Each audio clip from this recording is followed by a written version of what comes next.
Welcome, ladies and gentlemen. It is now very clear William Ruto's mission and scheme to absorb these two former chairpersons of IEBC to be the judges of Court of Appeal. And that is Wafula Chebukati. Number 2, Isaac Hassan. When you look at the claims that has been there for a long period of time, when it comes to Isaac Hassan, when it comes to Wafula Chebukati, I'm sorry for the noise, you will understand that, ladies and gentlemen, William Ruto is a man that is seriously planning on how he's going to control every sector across the Republic of Kenya.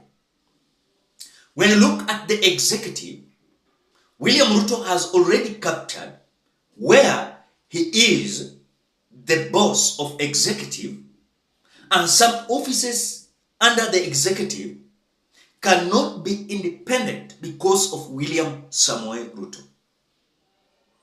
Number 2, when you look at the legislature, the same thing. We don't have independency in legislature. And that is why what they decide on when it comes to the majority, it is the mind of William Ruto and the decision of William Ruto. So when I saw Raila Odinga coming out to say that William Ruto is busy trying to observe, yani anajaribu kuangalia vile anaweza weka Isaac Hassan ni mtu yake, aweke Wafula Chebukati mtu yake kuwa the judge of the Court of Appeal, so that the position that is going to be given Isaac Hassan inaenda kuhakikisha kwamba is going to be the judge in the Supreme Court. Number 2, Wafula Chebukati is going to be the Chief Justice before 2027's polls. I know some people are coming out to ask, how is this going to happen? It's going to happen because Martha Koome is going to retire. And before her retirement, William Ruto is busy consolidating on how anaenda kuwa na mtu yake kama Chief Justice, kwa sababu analewa vile ground sahihi iko in 2027 for him to take over. I want you to listen to whatever Raila Odinga said yesterday, and I want you to understand deeply why William Ruto is crafting this scheme, and several individuals are inside this scheme to ensure our country is going to be destroyed, where the executive led by William Ruto is going to capture the judiciary, capture the legislature, and we're not going to have Kenya. And because they want to rule on their own minds, they will do what they can to ensure they're going to rule you the way they want it. But before we watch Raila Odinga's video, please, if you're watching this video and you have not liked this video, please do me a favor, ensure you like this video, you comment, you share. And if it is for the first time you are visiting this channel, please subscribe to this channel. Watch the video, then continue. Immediate former IEBC chairman, Mr. Wafula Chebukati, and former IEBC chairman, Ahmed Isaac Hassan, are to be appointed as Court of Appeal judges, with Chebukati later being elevated as the Chief Justice before the 2027 general elections. We warned that there was more than met the eye in the threats by Ruto and the request for a meeting by Madam Koome. We warned then that Mr. Ruto's real intention was to complete the capture of the branches of the government by the executive by taking over the judiciary, force it to forever rule in his favor, in addition to populating the institution with the loyalists. We also warned that in this entire plan, the judiciary was showing signs of willingness to prostrate itself before the presidency in an agreement or in an arrangement that spells grave danger for the rule of law and the entire country. We now know what transpired at a State House meeting, and it is completely different from the lie the country was fed after that event.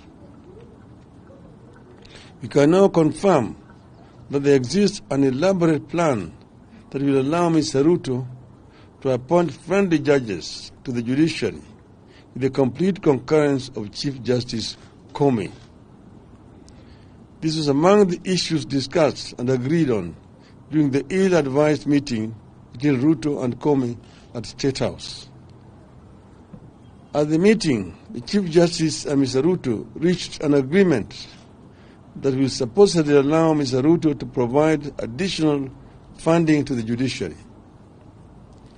In return for this additional funding, Justice Comey is to advertise vacancies for 5 additional High Court judges and 11 Court of Appeal judges. This is in addition to the 20 High Court judges advertised last year. As a matter of fact, the advertisement of the 11 judges has just been done today. It is in today's Gazette. In that agreement, the 5 High Court judges and 2 Court of Appeal judges will be for Mr. Ruto to forward to the JSC. And he floated the names. Immediate former IEBC chairman, Mr. Chebukati, and former IEBC chairman, Ahmed Isaac Hassan, are to be appointed as Court of Appeal judges, with Chebukati later being elevated as the Chief Justice before the 2027 general elections. The targeting of the High Court and the Court of Appeal by Ruto is intentional. The administration believes it has completely captured the Supreme Court and now wants to target the problematic lower courts by stuffing them with loyalists with the cooperation of the Chief Justice. After filling the executive with people of questionable integrity and capacity, and who will remain eternally grateful to him, Mr. Ruto is looking to set up a user-friendly judiciary full of people with questionable pasts and limited capacity. And unfortunately, the Chief Justice is gladly smiling along and playing the ball. Officially, Mr. Ruto is supposed to have agreed to give additional funding to the judiciary. That is a cover-up. The judiciary does not draw any funding. I hope you've understood what Raila Odinga is saying. But if you are not keen, these things are going to happen, and then you will say, when did this started? But according to the point of view that we understand William Ruto is a man that wants everyone to come out and endorse him. If you are having different views against him, he will try his best to ensure either he's going to lower you or is going to do whatever he can do to ensure that you are not going to succeed, or rather to succeed against him. So the manipulation of William Ruto coming out to bring for us Asa Kassan and Wafula Chebukati now likely to be part and parcel of the Court of Appeal judges. You see, it is so pathetic. These people are making noise. I'm sorry for the noise. Please bear with me. So when you look at William Ruto, he is so busy calculating on how he's going to be re-elected I told you here very well, William Ruto does not have any scheme of working to Kenyans. Ana idea yeyote ya kufanyia Wakenya kazi. Yeye kazi yake ni kukua na kupanga vile intakana achaguliwe tena 2027 so that he can do whatever he can do in his presidential kind of leadership. And because we do understand him, ladies and gentlemen, we are coming out to debunk and saying, if truly Asa Kassan and Wafula Chebukati are the only people to be the judges of the Supreme Court, you want to tell me we don't have some people to be? We don't have some people to be the Chief Justice in next 2027 before the polls? You want to tell me we don't have? We have them. But because someone wants to be hard, of course, wants his people wakuwe wamepangana kwa judiciary, ili kama kuna chochote kinaenda kufanyika, already wameshajipanga. Hakuna chochote mtafanya. And that is what William Ruto is doing. Because of the fear of the presidential petition. Number two, when it comes to his agendas and plans, should be agendas and plans. But this is whatever William Ruto is planning. And if you are waiting to see any other plans of William Ruto to develop Kenya, then you are daydreaming. What do you think, ladies and gentlemen? Drop your opinion at the comment section below. Otherwise, thank you so much because of great support. Please consider subscribing, liking, commenting, and sharing this video.